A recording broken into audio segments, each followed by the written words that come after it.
Hello மக்களே, வீட்டில் எல்லாரோட ஹெல்த்தை பற்றியும் யோசித்து சமைக்கிற பெண்களுக்கு உங்கள் ஹெல்த்தை பற்றியும் கொஞ்சம் யோசிக்கணும்ல. வாரத்தில் ஒரு டைம் ஆச்சும் இந்த ரெசிபியை ட்ரை பண்ணி பாருங்கள்.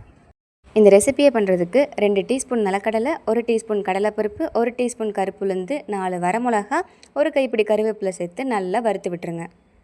கேஸை லோ ஃப்ளேமில் வச்சு இந்தளவுக்கு நல்லா வறுத்து எடுத்துக்கோங்க. இது ஒரு பிளேட்டில் மாற்றி வச்சுக்கோங்க. அதே கடாயில் 3 டீஸ்பூன் கருப்பெல்லு சேர்த்து நல்லா வறுத்து எடுத்துக்கோங்க. உங்கள்கிட்ட வெள்ளை எள்ளு இருந்தாலும் அதையும் சேர்த்துக்கலாம்.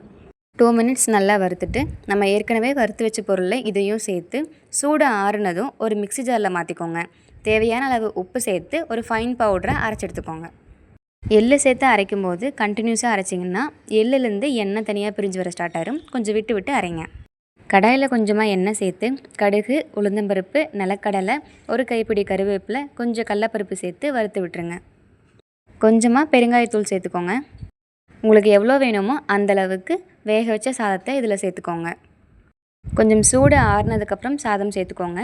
சூடான சாதம் சேர்த்து கிளறினீங்கன்னா சீக்கிரம் குழஞ்சி போயிடும்.